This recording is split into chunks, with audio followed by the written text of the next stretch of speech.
Doug, how's it going? Grab a seat, there's some water. It's going good. How are you? I am fan-diddly-tastic. Diddly? Diddly, Don't yeah. use that wing. Alright, my apologies. Please tell the pretty people about yourself. Well, pretty people, I am Doug Walker. I have a website called guywiththeglasses.com, and I do a bunch of reviews and a bunch of characters and comedy. We best known as Nostalgia Critic, but I also do shows like Bum Reviews and Video Game Confessions and Ask That Guy with the Glasses. And we also have a bunch of producers that do a whole bunch of other reviews and sketches and so forth, and we have them make material on the site. And I've just been making an ass of myself for about 7 years. Awesome, the floor is open for questions. Right there. Yeah. Hi, I'm Sarah from Willpower.com. And I was wondering if there's ever, I know you do the Nostalgia Critic, has there ever been any episode that's been particularly difficult to film for production reasons or just general mayhem happening around the time?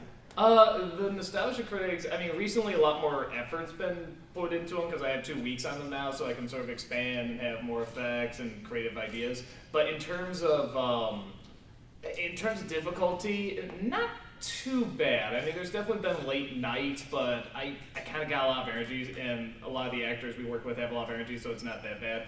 The anniversaries were much tougher, like the Kick-Assia, Suburban Nights, and To Boldly Flee, because there's like, I think the most I work with actors, like the number is like maybe 5 in a room or something like that. And with those, it's like over 20 every day. And it's tough when you're trying to keep everybody happy, but you gotta shoot a movie too. And it's very difficult, and it kind of kicked everybody's asses, including myself. But I think it turned out some really cool products.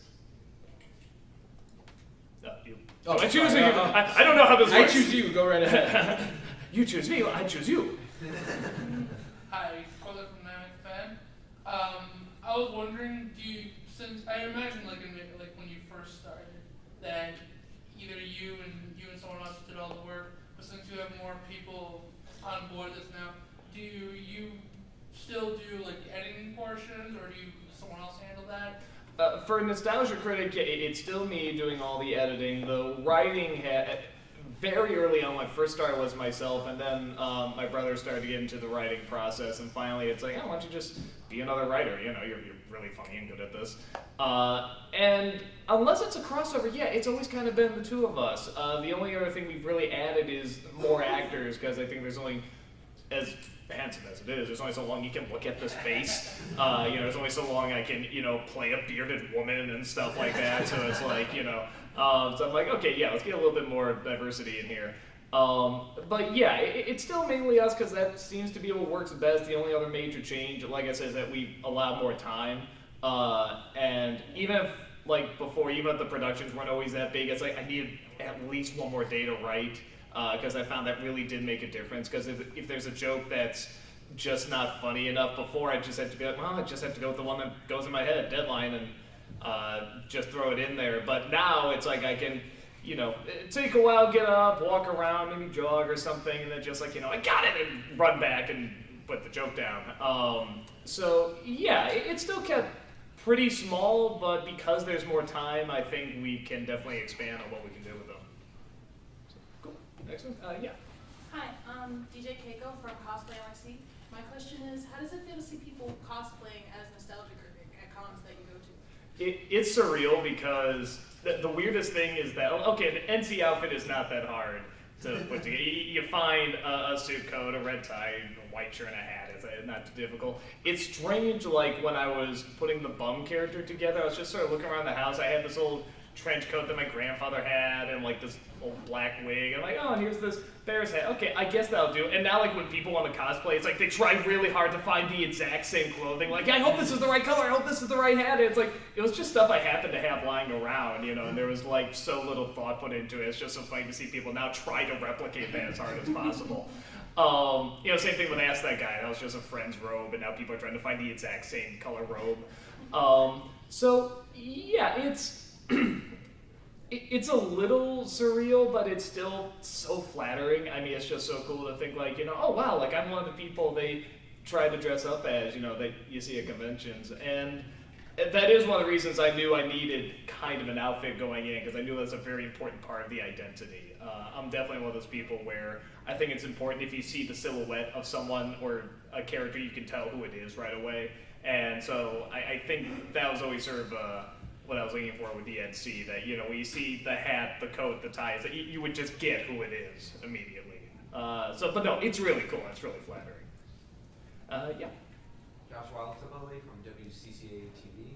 I know in the Christmas episode you had one of the Christmas episodes, you had your parents in your video. And I know that you've announced that you have, you got married like 2 years ago or something. Yeah. Has your wife ever been in any of your videos? She's done a voice once in a while. We both know it's probably not best for her to do this kind of stuff because she's a social worker, and it's not always best to have, like, you know, oh, wait a minute, you're on Nostalgia. Wait, you have a show that reaches thousands of people, and what, you know? So, but at the same time, once in a while, she'll get in a mood where she's something like Lucille Ball, like, I want to be in the show, you know, kind of that thing. So she's done 2 voices. She's done, in one of the, I think it did only 3 episodes of this. It's called, like, the cartoon show. And she did a voice on there. I think she was Paula Abdul. And then in the Ask That Guy where he marries the GPS, she's the voice of the GPS. So that she is in 2 of them. And I think in To Boldly Flee, she's also when Nell and Lisa as the scientists. One is supposed to slap me, but we didn't get a good shot of it, so then she had to slap me in that shot. So she liked doing that one. Yeah. Troy Ackerman, BW Media Spotlight, but I also contribute to a site called Reviewers Unknown, which is one of the, so it's not only have you inspired other interviewers, but your site has inspired other websites. Cool. I know even Lindsay Allison started her own site recently, Yeah. Apocalypse.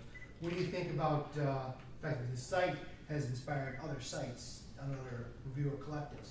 Oh, it's cool. I mean, and that stuff is definitely a result of Mike Machad, the CEO of Channel Awesome, because I have no business mind, like, at all. I'm good at making videos. I'm good at ideas and being creative with, like, you know, in front of the camera and stories and characters. But I have no business mind at all. So that was the whole thing. Really was his idea to make it a site to get other producers involved, to bring them in and sort of make this community. Because my business mind is so bad, it wouldn't even think to go there. I mean, I'd probably just still be on YouTube, still trying to figure out how to make money on this at all. But he put the business plan together, so it's great. It's great that not only has he found a way to have me do this for a living, but to also allow other people to come on in and be a part of it and inspire others. So no, it's the coolest thing. I mean, this all just started as a hobby, so it's so awesome that other people are like, hey, I want to do something very, very similar. So I love it. The others. Yeah. Hi, Devin Kopek from antifanboy.com. Obviously, Nostalgia Critic reviews kind of movies from your childhood. But, you know, there's only so many movies. So, you know, and as a result, you've obviously had to kind of maybe go further and further. Like one step beyond. Yeah, one step beyond. But are there any kind of, like, movies, like, do you have some sort of system where, like, I can't do anything, you know, 04 and beyond or anything like that in terms of, like, what movies, you know, the NC would kind of review or critique? There's very few limitations now. I mean, it is nice that we've opened it up. And honestly, a lot of the newer stuff that I have reviewed still has some tie to nostalgia, like Man of Steel and stuff like that. You know, it's still something connecting to, you know, what we grew up with. But no, there's just this. There's just a sense of, like you said, you're going to run out of nostalgia eventually. I think people are going to kind of get bored, but we do want to keep going back to it as well. So I think what we tried to do is we tried to do something new and then something old, and sort of the same with the style. Like, we'll do something that's really big and grand and has a story, and then we'll do one that's kind of more traditional, where it's more talking, it's just me in front of the wall and such. And the newer stuff does the best. I mean, that's the one that has, like, on YouTube, it has like over 1 million views and stuff. We got a couple of those. But I think it's still good to balance it out, you know, have something that's a little bit more traditional and low key, because I think if you make them all really big and really grand, they won't be that anymore. You'll just kind of get tired of them. So I think it's good to kind of balance it out.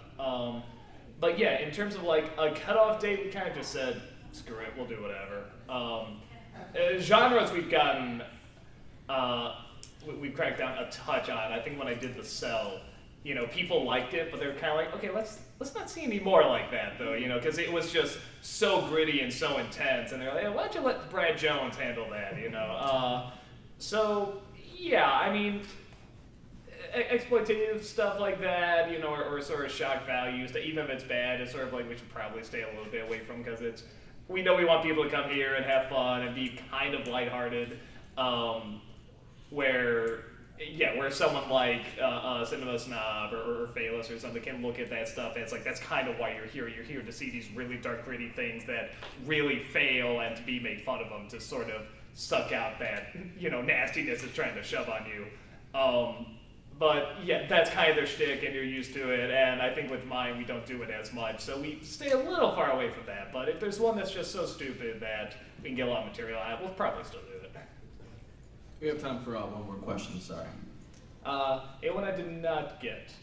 Okay, I'll do it, yeah. So I know that you stopped doing the anniversary videos because they've gotten really, really big and you have so many producers on the site now. And if we move on to some more like anthology, collaboration, big projects. So are you guys working on one now for this year? And do you plan maybe on doing an anniversary one like you used to maybe for like the big 10-year anniversary? This year we're definitely not doing one because we're trying to get our shows off the ground. We've had a lot of delays and such. And on top of that, nostalgia critics do take longer and there is more effort that goes into them. So we kind of think, all right, so we're getting kind of these bigger productions to people, so you know it's not that bad. We'll definitely do another one at some point, because there definitely are ideas that like have kind of been popping up in our head, but it's, you know, after the last 5, I mean, and they just got bigger and bigger and harder, we do sort of go, okay, if we know going in that this is probably going to be kind of a disaster, it's like, let's not do it, you know. So I'd much rather wait until we get sort of like the other shows going and we have a little bit more of a rhythm and a solid idea we know we want to do. I think we just definitely need a break this year. My guess would be there'll be one next year. I mean, I don't think we have to wait for the 10. But I said, no promises on that, but chances are there'll probably be one starting. If not next year, certainly the year after that. Awesome. Everyone, Doug Walker. Thank you. Brief break. Be right back. Happening around the time.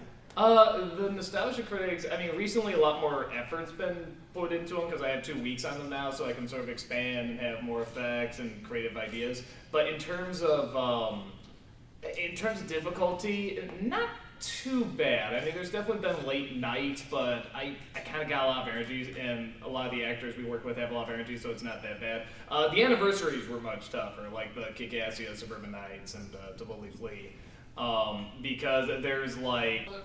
Fan. I was wondering, since I imagine like when you first started, that either you and someone else did all the work, but since you have more people on board this now, do you still do like the editing portions, or does someone else handle that? For Nostalgia Critic, it's still me doing all the editing. The writing very early on when I first started was myself, and then my brother started to get into the writing. Doug, how's it going? Grab a seat. There's some water. It's going good. How are you? I am fan-diddly-tastic. Diddly? Diddly, Don't yeah. use that wing. All right. My apologies. Please tell the pretty people about yourself.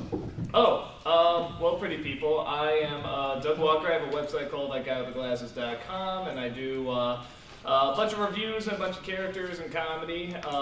We best known as Nostalgia Critic, but I also do shows like Bum Reviews and Video Game Confessions and Ask That Guy with the Glasses. And we also have a bunch of producers that do a whole bunch of other reviews and sketches and so forth, and we have them make material on the site. And I've just been making an ass of myself for about 7 years. Awesome. The floor is open for questions. Right there. Yeah. Hi, I'm Sarah from morepower.com. And I was wondering if there's ever, I know you do the Nostalgia Critic, has there ever been any episode that's been particularly difficult to film for production reasons or just general mayhem? I think the most I work with actors, like the number is like maybe 5 in a room or something like that. And with those, it's like over 20 every day. And it's tough when you try to, you're trying to keep everybody happy, but you gotta shoot a movie too, and it's very difficult, and it kind of kicked everybody's asses, including myself, but I think it turned out some really cool products. You. Oh, I choose sorry. you. I don't know how this I works. choose you. Go right ahead. You choose me, I choose you. Hi.